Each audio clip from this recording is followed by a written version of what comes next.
Jam on toast! Hi everybody, welcome to the Jam.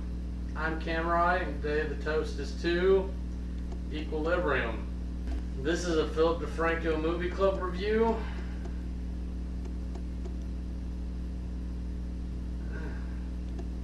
I now see why this is sat in my to-watch queue for quite some time, and I never got around to it.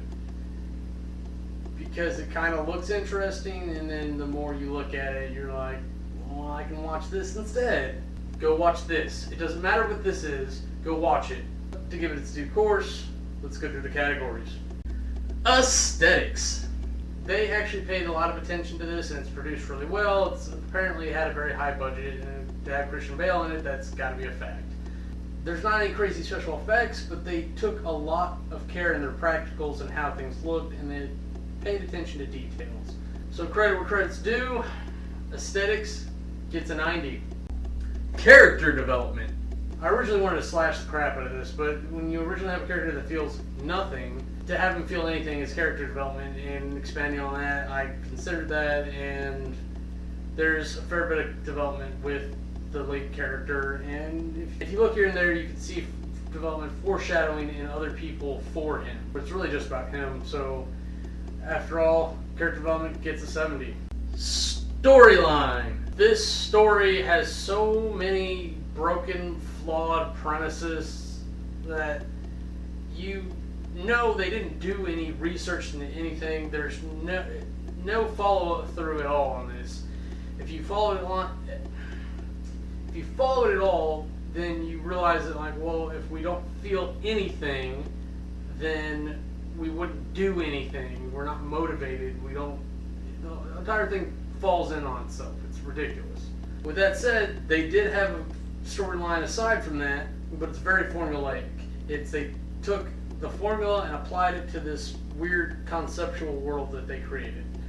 And that's to have a character that is on one side that begins to transition to the other and then infiltrates, and they combine that with having a counter-infiltrator to him, and it's all a big manipulation plot. Storyline gets a 50. Compulsion. As soon as I realized the first little break in the story about that these are emotionless people that still care about things, I just stopped caring. The entire movie was, well, that's a neat action. I'm bored. What's next? Is it over yet?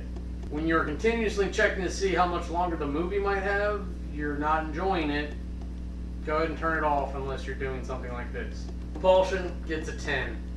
Now, if you total all that up, you get an average of 55. I love it for this one is where the son reveals he's been hiding doses, and it's just a nice little refreshing bit that I didn't expect to see coming, and I honestly thought he was going to be an enemy guy, and turns out this kid's okay. My hate for this is just all the broken premises for the movie. It just doesn't make any sense at all. There's no reason to put all this forward, and they obviously didn't do a lot of research for it. I just ashamed for the movie. My MVP for this movie is actually the replacement cleric. I'm not going to go bother to look up his name because I don't want anything else to do with this movie ever again. He did a great job acting, and his character's part in the movie was invaluable. It was the keystone of the plot. For my wrap-up review, I friggin' hated this. My suggestion is to run for the hills and don't ever make anyone watch this ever again. I think the biggest problem is when you try to drain the emotion out of everybody, you make them very unsympathetic, and there's no way to relate to them. If you're an action person who just likes unnecessary violence, shooting people in the face, mowing down innocents, then I guess this is for you. Otherwise, unless you have a fetish for Christian Bale's face, get out. That's all I got for you today. I'm Cameron. Have a nice day.